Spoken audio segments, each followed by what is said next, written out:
आप सभी का डेली फैक्ट्स में स्वागत है। आज की चर्चा का विषय है रन फॉर यूनिटी।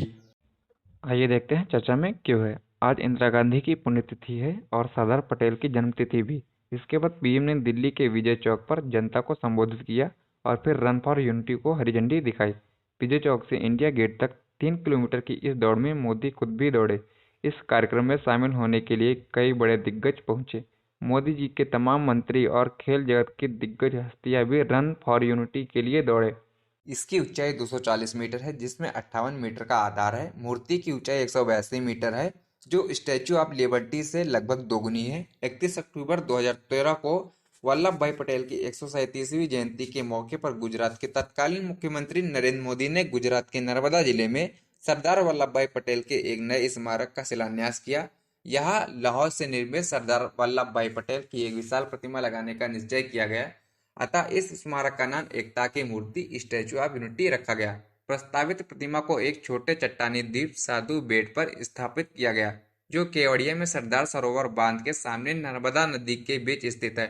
2018 में तैयार इस प्रतिमा को प्रधानमंत्री मोदी जी ने 31 अक्टूबर 2018 को राष्ट्र समर्पित किया। यह प्रतिमा 5 वर्ष में लगभग 3,000 करोड़ रुपए की लागत से तैयार हुई है। आजादी के बाद इन्हें अधिकांश प्रांतीय कांग्रेस समितियां पटेल के पक्ष में थी। गांधी जी की इच्छा का आदर करते हुए पटेल जी ने प्रधानमंत्री पद की दौड़ से अपने को दूर रखा और इसके लिए नेहरू का समर्थन किया। उन्हें उप प्रधानमंत्री एवं गृह मंत्री का कार्य सौंपा गया। गृह मंत्री के रूप में उनकी पहली प्राथमिकता देशी रियासतों अर्थात राज्यों को भारत में मिलाना था। उन्होंने बिना कोई खून बहाए संपादित कर दिखाया। केवल हैदराबाद स्टेट के ऑपरेशन पोलो के लिए उनको सेना भेजनी पड़ी। देशी रियासतों के एकीकरण में भी इनका महत्वपूर्ण योगदान रहा है। सरदार पटेल ने आजादी के ठीक पूर्व मेनन के साथ मिलकर कई देशी राज्यों को भारत में मिलाने के लिए कार्य आरंभ कर दिया था।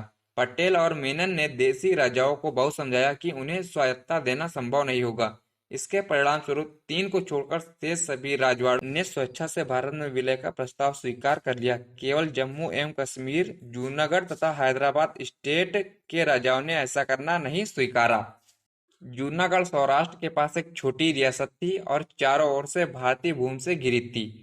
वह पाकिस्तान के समीप नहीं थी। वहां के नवाब ने 15 अगस्त 1947 को पाकिस्तान में विलय की घोषणा कर दी। राज्य की सर्वाधिक जनता हिंदू थी और भारत विलय चाहती थी।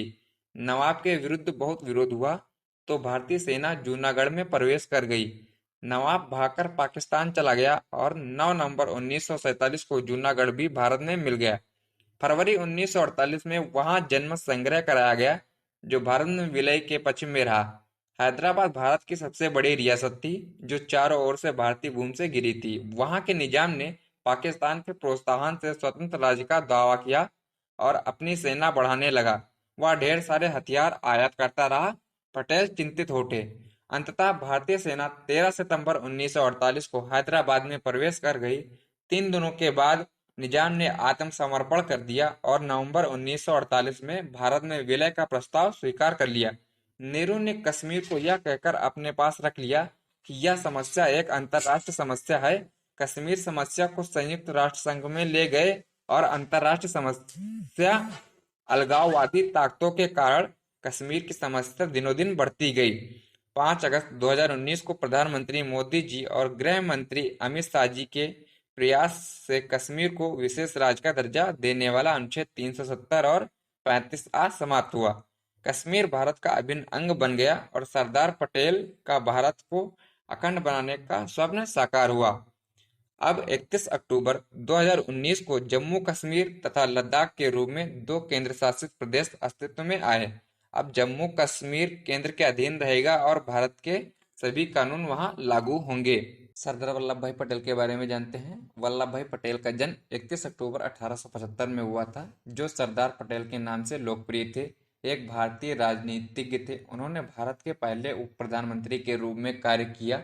वे एक भारतीय अधिवक्ता और राजनेता थे, जो भारतीय राष्ट्रीय कांग्रेस के एक वरिष्ठ नेता और भारतीय गणराज्य के संस्थापक पिता थे, जिन्होंने स्वतंत्रता के लिए देश के संघर्ष में अग्रणी भूमिका निभाई और एक एकीकृत स्वतंत्र राष्ट्र में अपने एकीकरण का मार्गदर्शन किया। भारत और अन्य जगहों पर उन्हें अक्सर हिंदी, उर्दू और फारसी में सरदार कहा जाता था, जिसका अर्थ है प्रमुख। उन्होंने भारत के राजनीतिक एकीकरण और 1947 के भारत पाकिस्तान युद्ध के दौरान गृह मंत्री के रूप में कार्य किया। आइए अब इनके योगदान के बारे में जानते हैं। स्वतंत्रता आंदोलन में सरदार पटेल का सबसे पहला और बड़ा योगदान 1918 में खेड़ा संघर्ष में हुआ। गुजरात का खेड़ा खंड डिवीजन उन दिनों भयंकर सूखे की चपेट में था।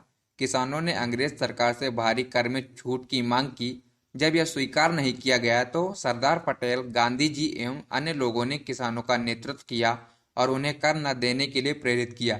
अंत में सरकार झुकी और उस वर्ष करों में राहत दी गई। यह सरदार पटेल की पहली सफलता थी।